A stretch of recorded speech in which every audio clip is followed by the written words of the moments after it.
Bismillahirrahmanirrahim. Assalamualaikum warahmatullahi wabarakatuh. Alhamdulillahirrabbilalamin. Wassalatu wassalamu ala asyrafil anbiya'i wal mursalin Sayyidina Muhammadin wa ala alihi washabihi ajmain amma ba'd. Alhamdulillahirrabbilalamin. Kita semua masih diberi kesehatan, kekuatan oleh Allah Subhanahu wa taala untuk senantiasa melakukan kewajiban kita sebagai seorang muslim, yaitu untuk thalabul ilmi atau mencari ilmu. Bagaimana kabarnya teman-teman semuanya?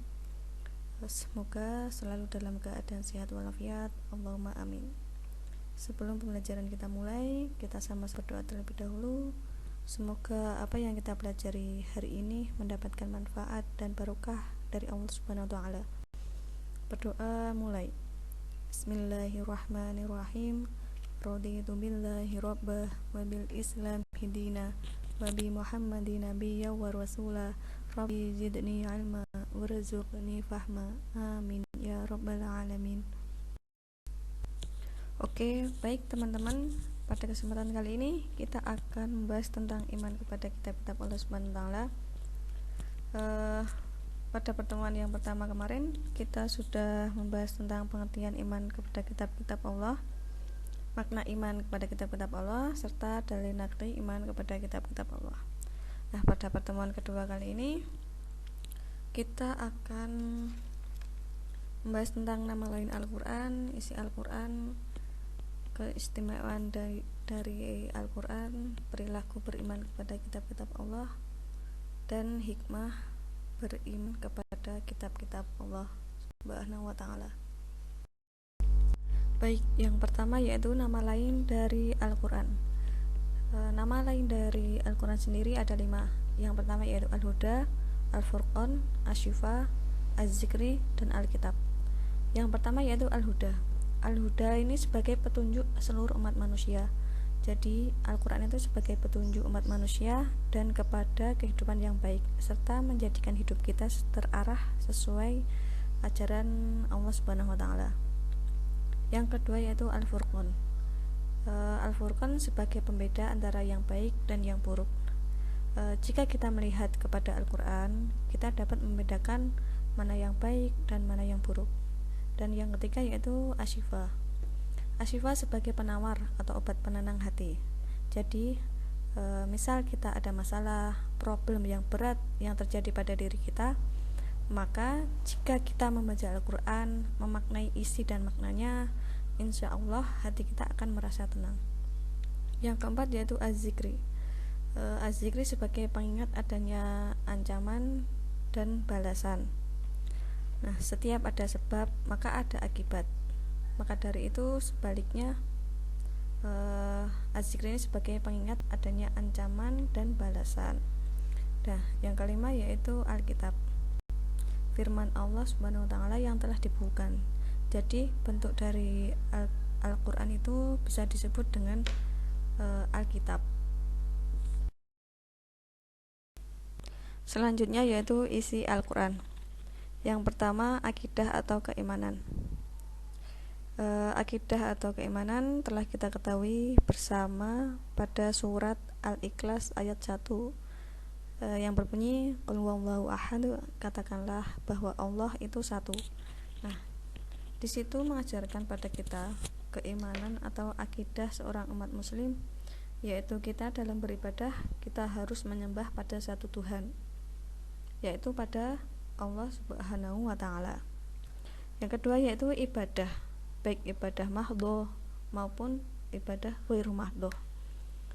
Nah, contoh dari ibadah mahdhah yaitu kayak sholat, zakat, haji, dan yang lain-lain. Sedangkan ibadah ghairu mahdhah itu ibadah yang dilakukan ringan atau dikerjakan secara ringan. Contohnya itu kayak senyum itu juga termasuk ibadah, atau menyingkirkan batu yang ada di jalanan itu juga termasuk ibadah. Yang ketiga yaitu akhlak seorang hamba kepada Khalik, kepada sesama manusia dan alam sekitar.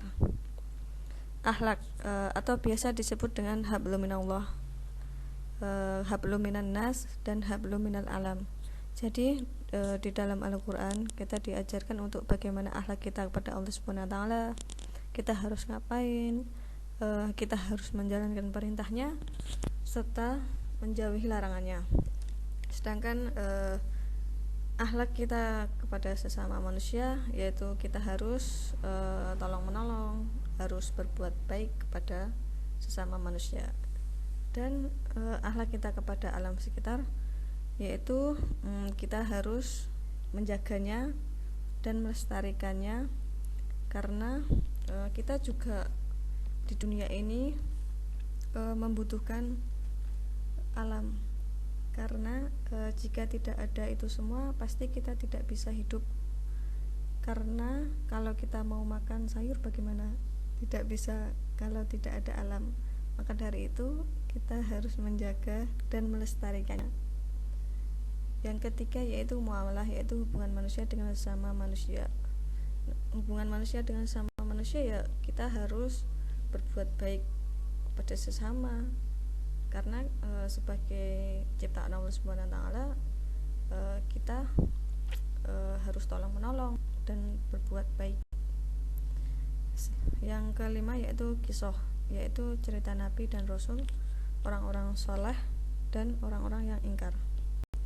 Nah, orang-orang soleh itu seperti Nabi Muhammad, Nabi Ibrahim, para wali Allah, para kiai dan para ulama.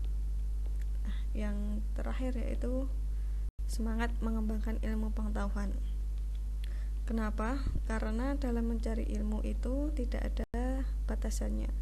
Dari kita lahir sampai kita meninggal pun menuntut ilmu itu hukumnya wajib. Nah, ilmu itu bukan hanya kita dapatkan di sekolah saja, melainkan di masyarakat pun, di kehidupan sehari-hari pun kita juga belajar bersama-sama. Selanjutnya yaitu keistimewaan Al-Quran. Nah, keistimewaan Al-Quran sendiri yaitu sebagai petunjuk dan rahmat bagi orang-orang yang beriman dan bertakwa, sebagai informasi kepada setiap umat bahwa Nabi dan Rasul terdahulu mempunyai syariat atau aturan dan caranya masing-masing dalam menyembah Allah Subhanahu wa taala. Dan Al-Quran sebagai kitab suci terakhir dan terjamin keasliannya. Dan yang keempat, Al-Quran tidak dapat tertandingi oleh ide-ide manusia yang menyimpangkannya.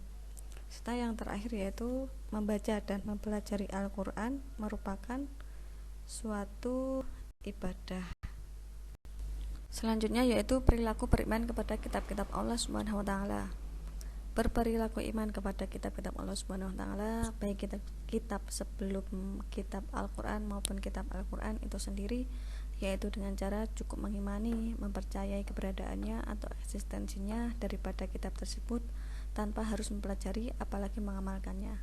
Jadi teman-teman, sikap kita terhadap kitab-kitab Allah yaitu sebelum kitab Al-Quran, yaitu kita cukup mengimani, mempercayai keberadaannya atau eksistensinya dari kitab tersebut tanpa harus mempelajari apalagi mengamalkannya.